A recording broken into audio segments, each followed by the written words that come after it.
Afro-Americans knew nothing about airborne because it's a very elite service. It was restricted then only to whites.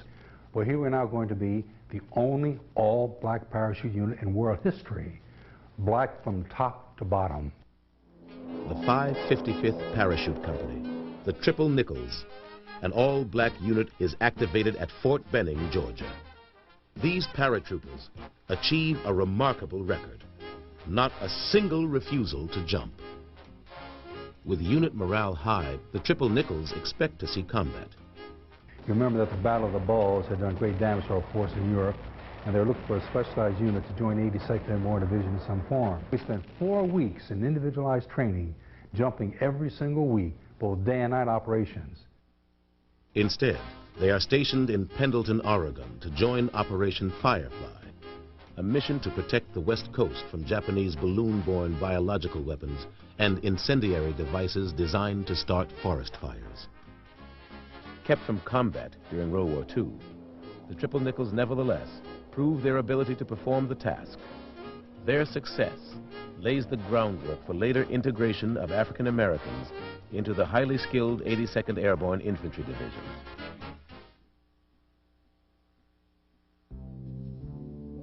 It was one big noisy mess. Spring 1944. Allied forces gather in England for the largest amphibious invasion in history. African American troops are part of the operations that will liberate Europe. Quartermaster units rush troops to the docks and load precious supplies. Their support is critical to the pending invasion. June 6th, 1944. Normandy, France. D-Day. The invasion begins.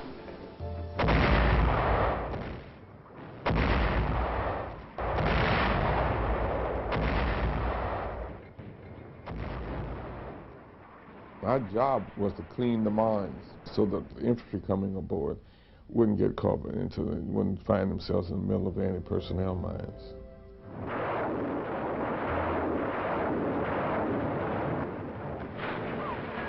At Omaha Beach, black soldiers of the 320th Anti-Aircraft Balloon Battalion released barrage balloons to protect the Allied troops and ships.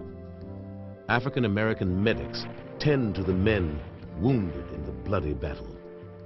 The number of casualties on Omaha Beach was phenomenal. We had never seen that many, or even thought that there would be that many casualties. I helped, along with other medics, to dress and to do the best we could with the wounded. Port companies arrive in Normandy. They work 30, 40, 50-hour shifts, building docks and unloading supplies that will sustain the Allied push toward Germany. General George Patton's Third Army breaks out from the Normandy beachhead.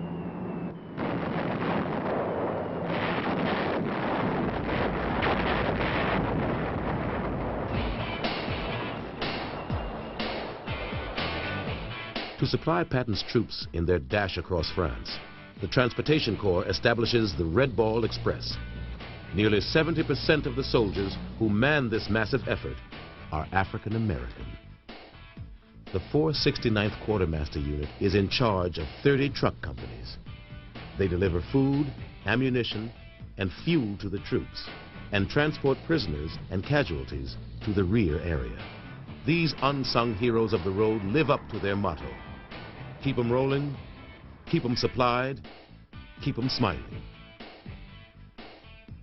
During World War II, the Red Ball, they constantly was going all the time. No stopping, always on call, any time of day or night. The Red Ball Express carries 8,000 tons a day for 4 months. From August to November, they will haul more than 400,000 tons of supplies.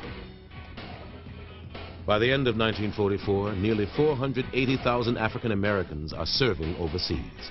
In World War II, the African American experience, at times it was not nice. I was quite frustrated with what was going on. We had to keep our thoughts and our minds on the big picture instead of worrying about segregation.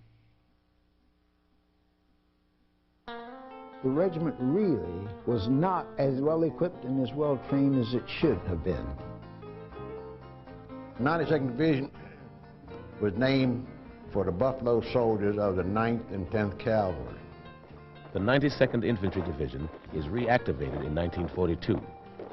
Only 20 years after they had carried their battle flag into World War I, the proud 92nd would fight racism, in training and on the battlefield. We were victims of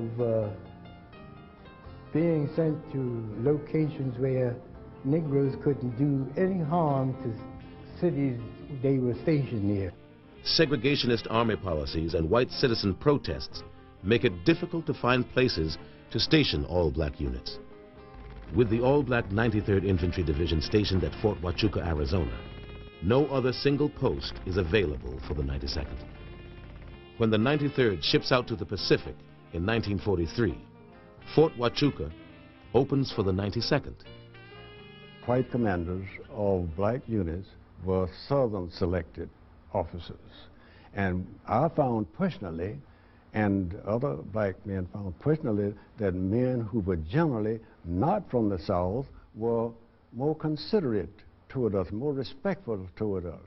And we enjoyed serving under them more so than from under the white Southern officers. Well, the general feeling of the white leadership in the units that I was in, I'm speaking of my own self personally, that they didn't think very much of us. They didn't think we had the intelligence to even pull the trigger and shoot straight. Army practice kept white officers from serving in units where they were junior in rank to any black officers. This created tensions in the 92nd. This practice limited the use of black officers and, more importantly, restricted their rank. I was angry. It made me feel very, very angry. The fact that my intelligence was insulted every time that I would make a suggestion on a tactic. The black officers were never given any latitude in any command situation at all. I was downgraded because I was black. The 92nd is commanded by Southerner Major General Edward M. Allman. It is in a climate of racial mistrust that the 92nd trained for combat. Brigadier General Benjamin O. Davis Sr., on an inspection tour, noted that Major General Allman had overlooked the human element in training, with no thought to establishing racial understanding. My combat team was one of 3 combat teams in the 92nd Infantry Division. We were informed after maneuvers by the division commander that the 370th Infantry Combat Team would prepare for overseas movement. We were going overseas, so we were just going overseas. And we didn't know where we were going. We went into combat with the 5th Army, who Mark Clark commanded. We were attached to the 1st Armored Division. The 370th Infantry and the 598th Field Artillery, made combat ready with the best soldiers from the division, deployed to Italy. They joined Allied forces fighting along the Gothic line, stretching from north of Massa eastward to Bologna.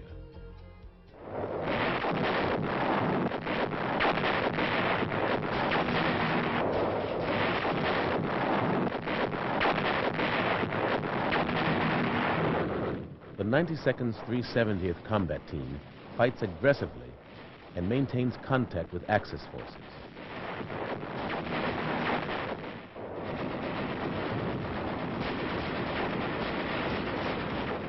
After 6 weeks of Allied success, the Axis forces withdraw into the Rommel-designed Gothic line. The German soldiers in Italy were seasoned soldiers. They had come from another front.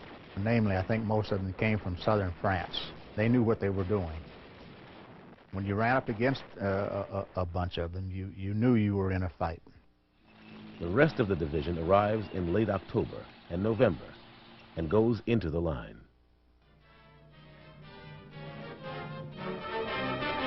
.4 inches of rain in 24 hours, ending 9th December, flood a regimental bivouac area of the 92nd Division at a point 17 airline miles south of Bologna.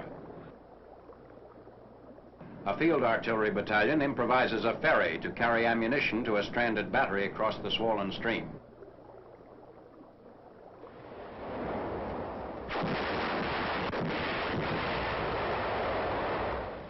The casualties experienced by the 92nd have a devastating effect on unit combat effectiveness. Black replacements are sent into theater with little or no combat training. Many cannot read or write. They are ill-prepared for combat.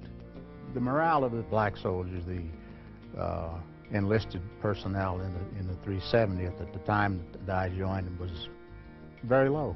Most of these soldiers that were draftees, they didn't want to be there. And when they got there, they were treated very badly. They weren't treated like human beings. Despite the handicaps, many units of the 92nd distinguished themselves in battle. Operating in the Serchio Valley, the 365th and the 366th Infantry, supported by the 597th Field Artillery, are particularly effective, seizing ground from German and Italian units and beating back numerous counterattacks. From fall 1944 to spring 1945, the 92nd helps to hold the Gothic line, but the entire Fifth Army remained stalled. Elsewhere on the Italian front, continued heavy rains, floods, and high winds make Allied offensive operations virtually impossible.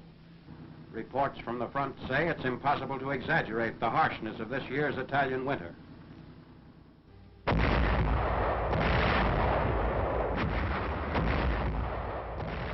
In April, the Fifth Army begins its final drive through the Gothic line. There have been changes. The 92nd is reorganized as an integrated force. Attached are the famed Japanese-American 442nd and the white 473rd Infantry, along with the black 370th. They roll up the western Italian coast, liberating the ports of Massa and Genoa. Many African Americans distinguished themselves in the Italian campaign, but received little recognition. There was a definite program afoot to suppress acts of bravery or acts of heroism on the part of the black soldiers. I never heard any stories or any comments concerning bravery by black soldiers from any of the white officers. Every time we turn around, we hear about acts of bravery of the white soldiers. For the 92nd, World War II ends on April 30th, 1945, when German and Italian troops they had fought since August surrendered. Most of them were excited. They felt as though they were going to get a chance to see some action. Under the leadership of General MacArthur and Admiral Nimitz, Allied forces undertook the island-hopping campaign that led to the Japanese homeland. Black troops are in the thick of the ferocious fighting. The first African-American unit to engage the enemy in ground combat was the 1st Battalion of the 24th Infantry, fighting on Bougainville.